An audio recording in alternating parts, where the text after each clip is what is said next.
بسم الله الرحمن الرحيم، والصلاة والسلام على خير وأشرف المرسلين، السيد الرئيس، السيدات والسادة أعضاء المجلس الموقر المحترم، السيد الباشا، السيد رئيس المجلس الإقليمي، السيدات والسادة رؤساء المصالح الخارجية الجهوية وكذلك الإقليمية، السيدات والسادة أطر الجماعة وأطر الولاية، السيدات والسادة رجال الإعلام، الحضور الكريم كل باسمه وصفته. بداية لابد أن أشكر السادة الذين قدموا لنا عرض اللي هو مقتضب، ولكن عرض اللي هو شافي حول جميع التدخلات اللي قام بها المجلس والتي يقوم بها مختلف الشركاء على صعيد أو بتراب الجماعة وبمدينة وجدة. فشكرا كذلك للكلمات الرقيقة ديال الترحاب وديال الاستضافة، وهذا ليس بغريب على أهل وجدة. شكرا لكم. مدينة وجدة هي مدينة ديال الصمود، مدينة اللي عرفت واحد التحول اقتصادي اللي هو مهم جدا، واللي كانت واحد لا ريزيليونس، مهم واحد التحول في العقلية، تحول في التأقلم مع واقع جديد، واقع جديد الحمد لله، واقع ديال الخير، واقع ديال النمو، واقع ديال الازدهار، ولكن بوسائل أخرى وبطرق أخرى. شكرا لجميع الأعضاء المجلس سواء الحالي أو السالف على المجهودات اللي قاموا بها، واللي تنلاحظوا على أن كاين هناك انسجام بين السلطتين، السلطة المعينة وكذلك السلطة المنتخبة، وهذا الانسجام هو اللي أدى الحمد لله بوضع هذه البرامج التنموية كلها، تنموية اقتصادية، واللي تخص البنية التحتية، تخص جميع المرافق والتجهيزات العمومية. شكرا وهنيئا لنا بهذه الصحوة، وكذلك بهذه الصراحة اللي كانت في التدخلات ديال جميع السيدات والسادة أعضاء المجلس الموقر، واللي تيبين على أن كاين واحد الحرقة اللي طبعا اللي الطريقة باش يتكلموا بها على دفاعا على مدينة وجدة.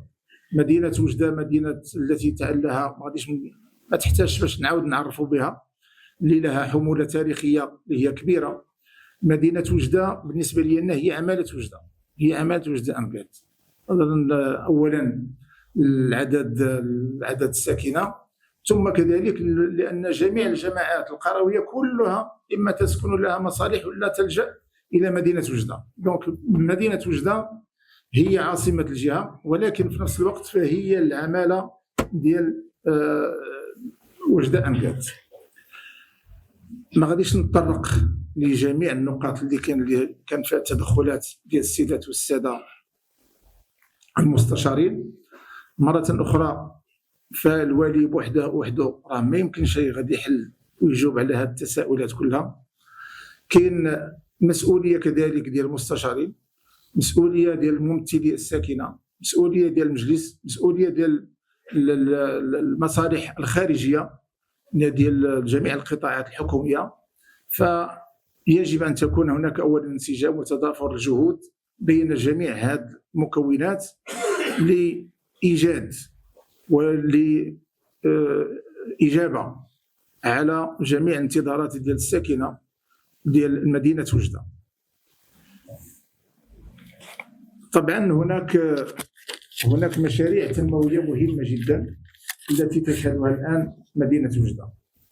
هي ليست كافية، وهي مهمة ولكنها ليست كافية، واللي مازال خاصنا نجتهدوا جميعا إن شاء الله باش ندير واحد البرنامج تكميلي إن شاء الله اللي يمكن أنه يقيس جميع الشرائح الاجتماعية ديال وجدة.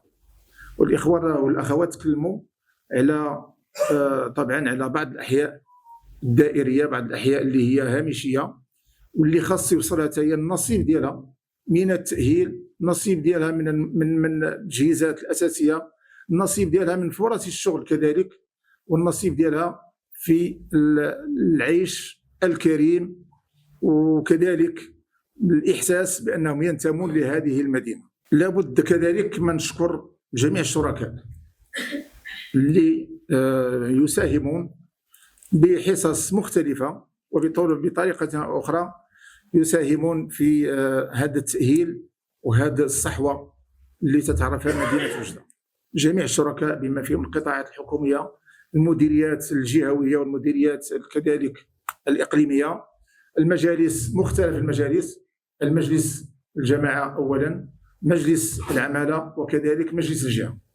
فهذا الحمد لله التضافر الجهود هو اللي أعطى هذا البرنامج اللي هو الآن في طور الإنجاز، واللي إن شاء الله غادي يعاود يخدموا معنا باش إن شاء الله باش نعدوا واحد البرنامج تكميلي كما قلنا، باش تكون فيه واحد اجتماع واحد إجابة على جميع الانتظارات.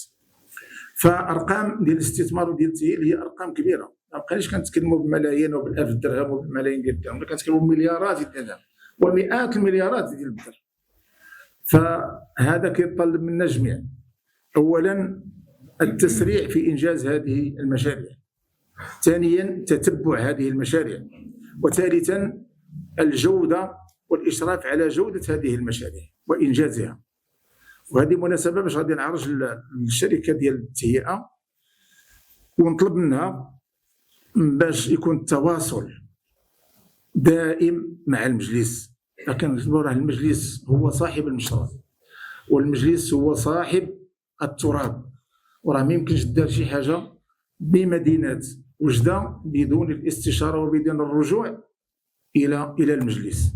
المجلس هو الشريك الأول والشريك الأساسي، أولا فيما يخص إعداد هذه المشاريع، ثم كذلك فيما يخص التصاميم ديال هذه المشاريع، وثالثا التتبع ديال هذه المشاريع. مرة خصنا نرجعوا نجلسوا مع المجلس نقولوا له فين وصلنا، وشنو اللي كانت بعض شي حويجات اللي خاصنا نجودوها ولا خاصنا نزيدوا نكملوها، ما فيها بس نتشاركوها كذلك مع المجلس.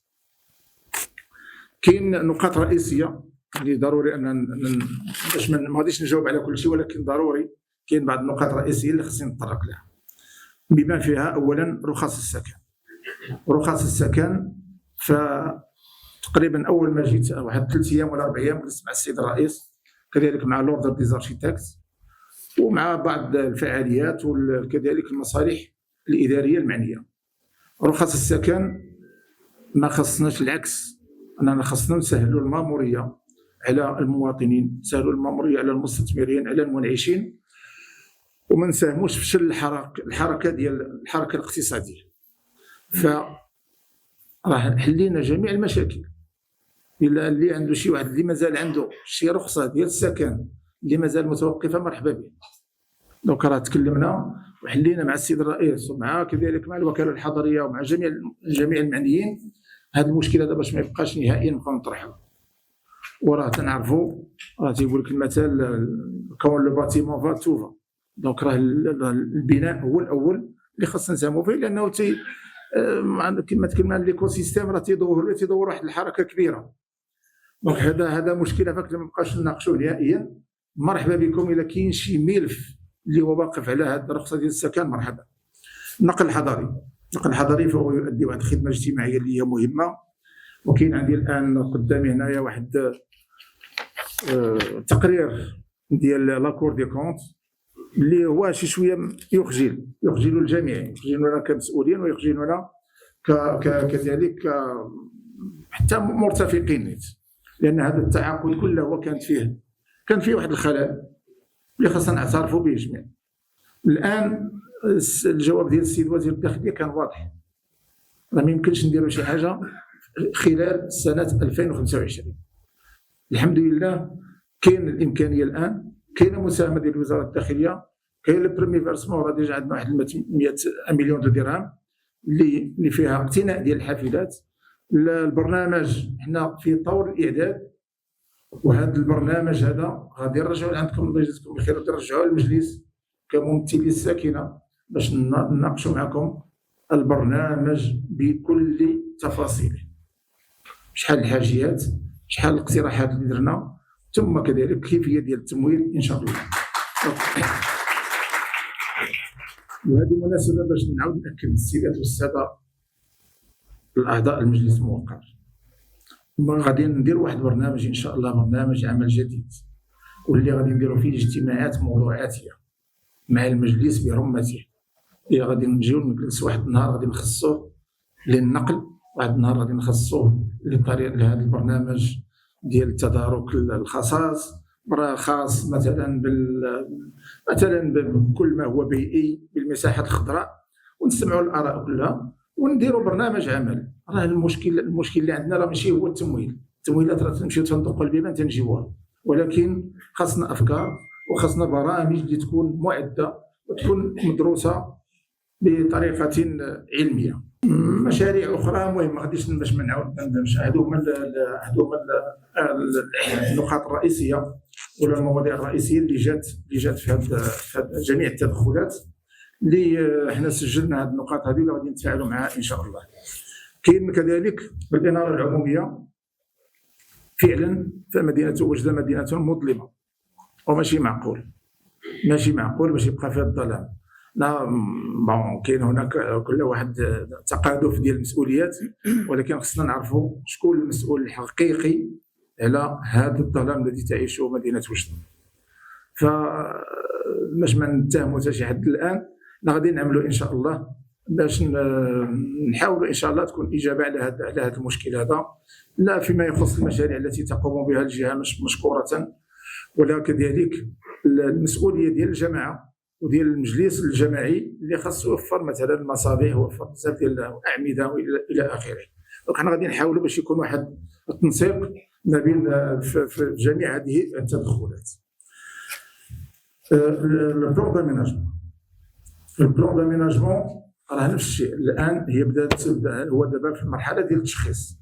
بعد ما تنتهي المرحلة ديال التشخيص ضروري أننا نجلسوا ونجيو للمجلس، والمجلس ما غاديش نجيو لعندو حتى نوصلوا للونكيت بيبليك ولا نو، غادي نجيو نجلسوا مع المجلس وناخذوا الرأي ديالو. راه في دول أخرى راه تيدوز ريفيروندوم، ما يمكن أن البلان داميناجمون كيدوز حتى في الريفيروندوم، لأن فيه مصالح ديال الساكنة، فيه مصالح ديال جميع الشرائح، لا منعشين ولا تجار ولا صناعيين ولا كذلك الساكنة. دونك ما فيها باس نجلسوا نتكلموا شي شويه على التصميم ديال التهيئه وتكون فيه التوافقات ان شاء الله.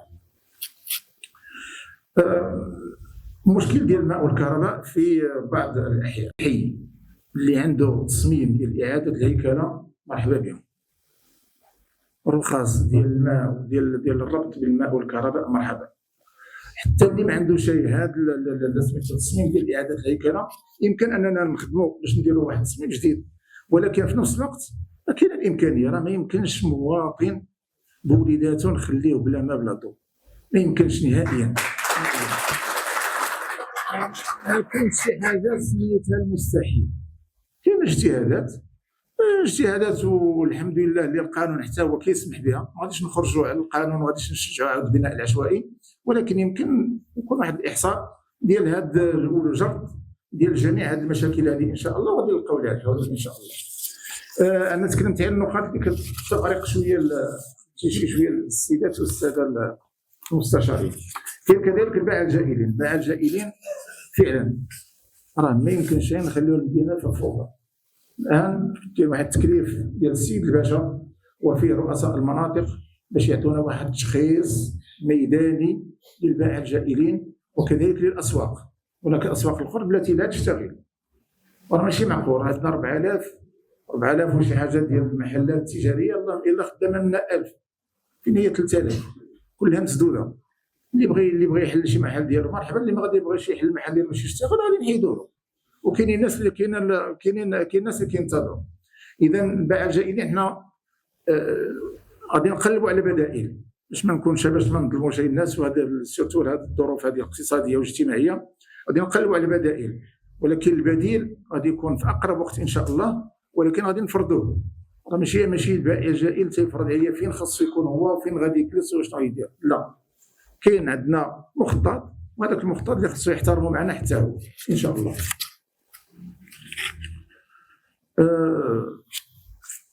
التشغيل اللي هو معضله ديال العالم، ماشي ديال المملكه المغربيه ولا ديال كذلك ديال عامله وجده.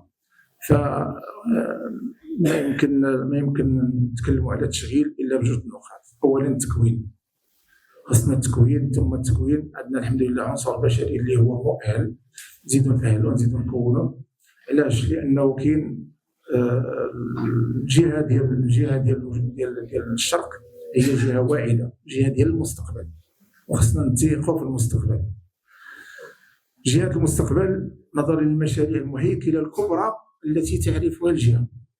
كنتكلموا على الناظور، وكاين عندنا البور ويست ميد اللي راه غادي يبدا. اشنو وجدنا له حنا كقاعده خلفيه؟ قاعده خلفيه فيها التكوين، فيها كذلك خلق ديال المناطق الصناعيه، مناطق لوجستيكيه، ثم كذلك ك ريزو ديال الطرق اللي خاصنا حتى هو نخدموا عليه جميعا. دونك فمستقبل واعد ان شاء الله فيما يخص الجهه وفيما يخص الشباب ديال مدينه وجده وديال عماله وجده بصفه عامه. ثم كذلك نجي الى بالاستثمار، نكونوا جميعا حاضرين للاستثمار ومشجعين للاستثمار وخلق مناطق التي تشجع المستثمر على اللجوء وعلى الاستقرار بعماله وجده. ختاما، شكرا على الصبر ديالكم، لان طولنا شي شويه، قربنا شي شويه لهذاك الركور اللي كنا درنا هذاك النهار. شكرا على الصبر. المسؤوليه هي مسؤوليه جسيمه ديالنا جميع نظرا لهذه التحولات التي تعرفها عماله وجده انقاد، نظرا لانتظارات الساكنه، نظرا لانتظارات خاصه الشباب ديال العماله. بخلاصه كيف ما قال السي الركراكي، نديروا النيه جميع وغادي نخدموا جميع ان شاء الله. شكرا على جميع الكلمات اللي جات في حقي، وشكرا على الترحاب.